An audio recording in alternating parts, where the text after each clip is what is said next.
প্রাথমিক বিদ্যালয় দ্বিতীয় প্রান্তিক মূল্যায়ন 2026-এর পঞ্চম শ্রেণীর ইংরেজি বিষয়ের একটি গুরুত্বপূর্ণ প্রশ্নের নমুনা আজকে আমি শেয়ার করব এবং এই প্রশ্নটি উত্তরসহ আলোচনা করব এবং কোন নাম্বারে কিভাবে উত্তর লিখতে হবে বা কিভাবে সহজে উত্তর বের করা যায় সে পদ্ধতিগুলো নিয়ে আলোচনা করব এবং এখানে যে প্রিপোজিশন গ্যাপ রয়েছে, তারপরে ভার্বের গ্যাপ রয়েছে, এগুলো সম্পর্কেও আমি আলোচনা করব। অনুগ্রহ করে সম্পূর্ণ ভিডিওটি দেখুন এবং আপনার যে সন্তান রয়েছে বা কোনো টিউটর শিক্ষক যদি এই ভিডিওটি দেখেন, তাহলে আপনার যে শিক্ষার্থী আছে তাদেরকে এই প্রশ্নটি অনুশীলন করালে আশা করছি পরীক্ষায় অবশ্যই ভালো ফলাফল অর্জন করবে।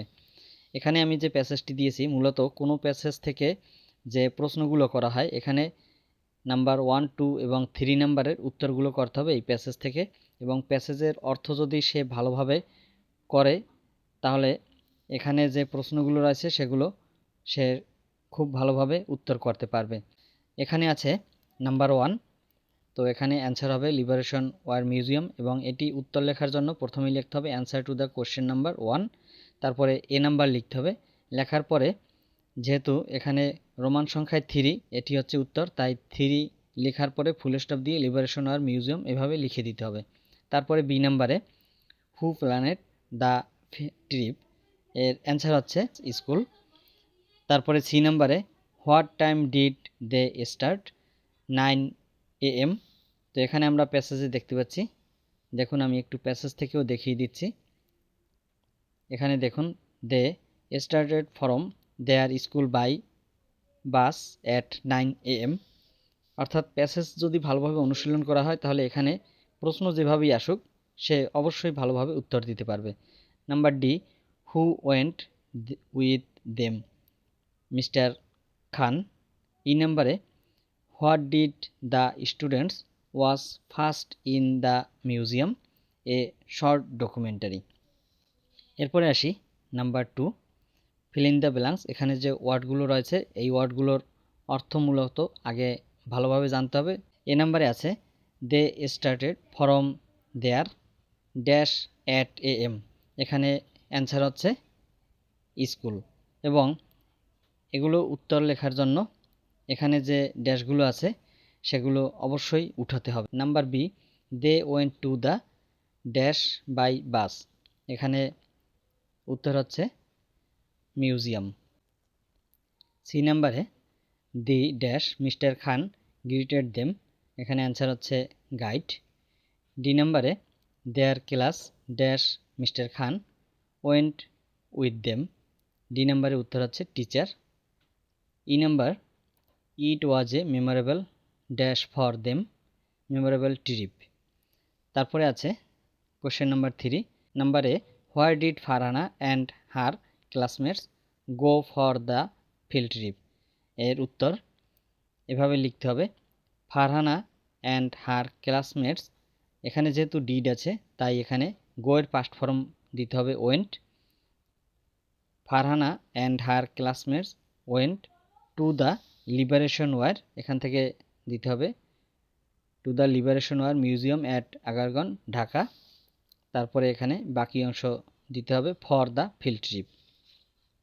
এরপরে আছে how can a student join the field trip, অর্থাৎ শিক্ষা সফরে একজন শিক্ষার্থী কিভাবে মূলত যোগদান করতে পারে।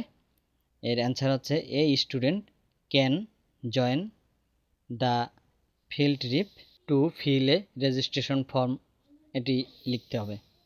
সি নাম্বারে where are they going and why, এবং এর উত্তর আপনারা এখানে স্ক্রিনে দেখতে পাচ্ছেন। এভাবেই মূলত সি নাম্বারের উত্তরটি দিয়ে দিবেন।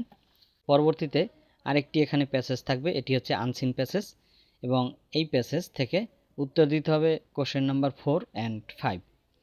Number 4, match the words in column A with their meaning in column B, এখানে যে এ কলাম আছে এবং বি কলাম আছে, এ কলামের অর্থগুলোর সাথে মূলত বি কলামের অর্থগুলো মিল করে লিখতে হবে এবং এগুলো উত্তর লেখার জন্য সাধারণত যে নিয়মটি রয়েছে সেটি হচ্ছে এখানে এ নাম্বার দেওয়ার পরে যে ওয়ার্ডটি আছে সেটি লিখতে হবে। তারপরে এখানে আমি যে চিহ্নটি দিয়েছি এভাবে চিহ্ন দেওয়া যেতে পারে, অথবা এখানে প্লাস চিহ্ন দিতে হবে বা যোগ চিহ্ন দিতে হবে। দেওয়ার পরে যেটি সঠিক হবে, মনে করুন এখানে সঠিক উত্তর হচ্ছে এটি, এবং এখানে যে রোমান সংখ্যার 6 আছে এটি সম্পূর্ণ এভাবে লিখে দিতে হবে সামনে। তারপরে বি নাম্বার দিয়ে একইভাবে এই ওয়ার্ডটি লিখতে হবে এবং এভাবে চিহ্ন দিতে হবে, তারপর যেটি সঠিক সেটি লিখতে হবে। লেখার পরে পুরো সেন্টেন্সটি সামনে এভাবে লিখে দিতে হবে। তারপরে সি নাম্বারে আপনারা দেখতে পাচ্ছেন সি নাম্বারের সাথে অ্যান্সার হচ্ছে 2, ডি নাম্বারের সাথে অ্যান্সার হচ্ছে 5 এবং ই নাম্বারের সাথে অ্যান্সার হচ্ছে 3। তো এগুলো উত্তর সহজে পারার জন্য মূলত এখানে যে ওয়ার্ডগুলো আছে সেগুলোর অর্থ কিন্তু অবশ্যই ভালোভাবে জানতে হবে। যেমন আমি এখানে কিন্তু অর্থগুলো আপনাদের সুবিধার্থে দিয়ে দিয়েছি, আপনারা একটু দেখে নেবেন। তারপরে আছে নাম্বার 5, এখানে 3টি কোশ্চেন আছে, সেই 3টি কোশ্চেনের উত্তর দিতে হবে। এই নাম্বারে আছে what did the man sell to the villagers. আমরা যে প্যাসেজটি দেখতে পাচ্ছি মূলত এই প্যাসেজটি কিন্তু অবশ্যই পড়তে হবে, পরীক্ষার সময় একবার পড়ে নিতে হবে পুরো প্যাসেজটি। তো আমরা দেখলাম এখানে যে ভিলেজার্স, এখানে দেখুন he sold cap to the villagers, অর্থাৎ what did the man sell to the villagers. তো অ্যান্সার হবে দি ম্যান, এখানে সেলের পরিবর্তে হবে সোল্ড, কারণ এখানে যেহেতু ডিড আছে, ডিড যেহেতু পাস্ট ফর্মে আছে তাই এখানে ভার্বও পাস্ট ফর্মে নিতে হবে। The man sold caps to the villagers, এভাবে সঠিক উত্তরটি লিখতে হবে। তারপরে আছে number B, why did the cap seller feel very tired. Cap seller কেন অনেক ক্লান্ত হয়ে গেল? এর কারণ হচ্ছে আমরা এখানে দেখতে পাচ্ছি he walked for miles and felt very tired. তো আমরা প্রশ্নটি এভাবে সাজাতে পারি, the cap seller felt very tired because he walked for miles. তারপরে আছে সি নাম্বারে why was the man surprised.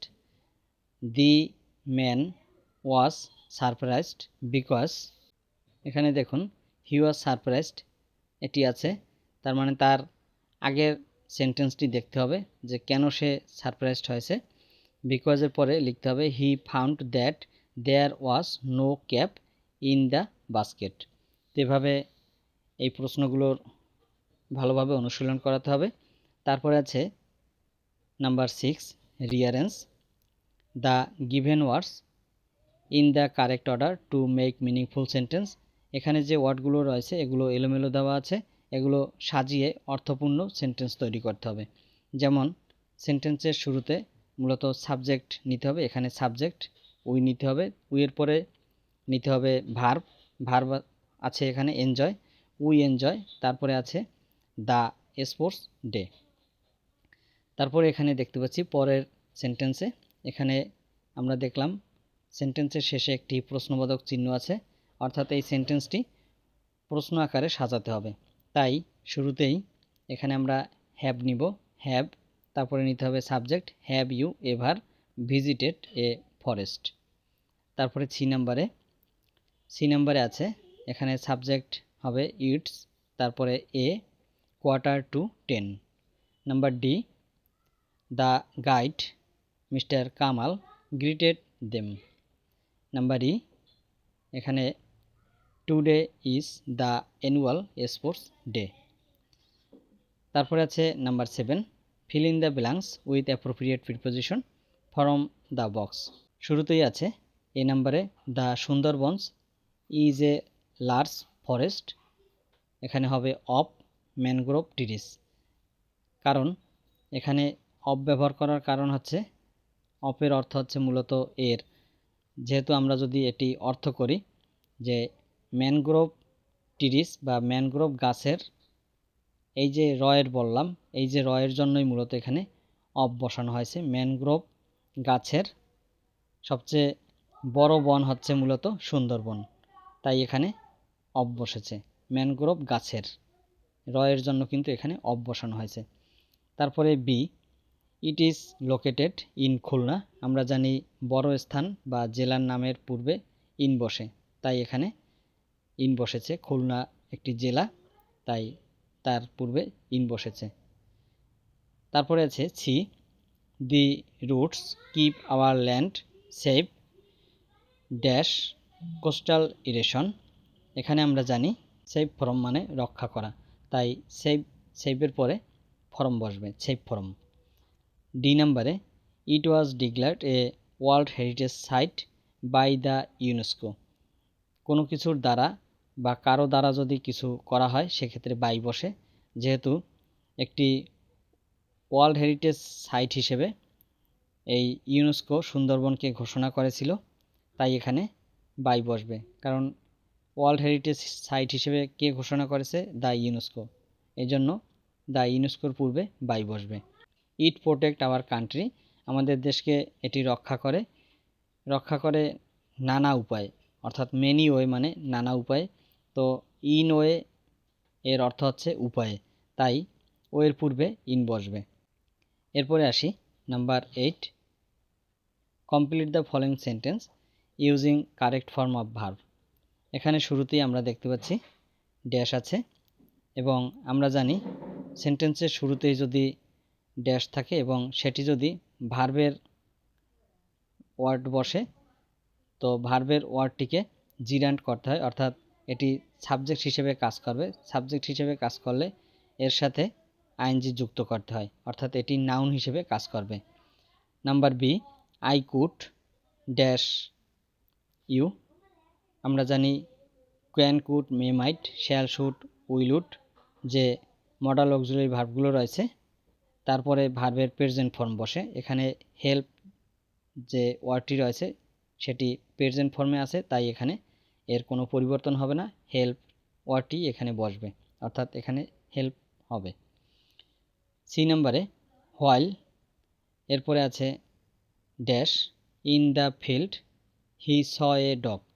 তো আমরা জানি হোয়াইলের ঠিক পরেই ভার্বের সাথে আইএনজি যুক্ত হয়, তো এখানে হোয়াইলের পরে যে ভার্বটি আছে সেই ভার্বের সাথে আইএনজি যুক্ত করতে হবে। তারপরে ডি নাম্বারে ইট ড্যাশ আছে এবং সেন্টেন্সের শেষে দেখতে পাচ্ছি লাস্ট ইয়ার আছে। তো লাস্ট ইয়ার যেহেতু আছে এটি অবশ্যই পাস্ট ফর্মে নিতে হবে ভার্বটি, তো এই ভার্বের সাথে ইডি যুক্ত করে আমরা এটি পাস্ট ফর্মে নিব। ই নাম্বারে one day he dash again.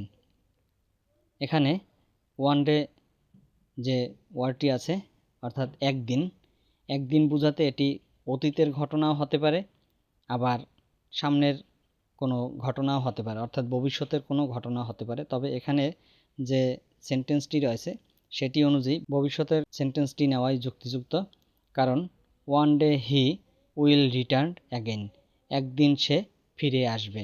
তো এভাবে আমরা যদি বাক্যটি যদি অর্থ করি এটি এখানে উপযুক্ত বলে মনে হচ্ছে, তাই উইল রিটার্ন দিয়ে বাক্যটি সম্পূর্ণ করতে হবে। তারপরে 9 নম্বরে write a paragraph or school field trip. এখানে একটি প্যারাগ্রাফ লিখতে হবে। এখানে আমি যে প্যারাগ্রাফটি দিয়েছি স্কুল ফিল্ড ট্রিপ, এছাড়া আরেকটি প্যারাগ্রাফ গুরুত্বপূর্ণ, সেটি হচ্ছে অ্যানুয়াল স্পোর্টস ডে। এই প্যারাগ্রাফটিও অত্যন্ত গুরুত্বপূর্ণ।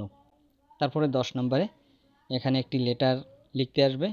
এখানে যে লেটারটি আছে eating healthy foods and advise him to avoid unhealthy foods, এ সম্পর্কে একটি লেটার লিখতে আসতে পারে। আপনাদের মাঝে আমি যে প্রশ্নটি শেয়ার করেছি আশা করছি অনেক উপকৃত হবেন। যারা চ্যানেলটি নতুন দেখছেন চ্যানেলটি সাবস্ক্রাইব করে রাখার জন্য অনুরোধ করছি। ধন্যবাদ সকলকে।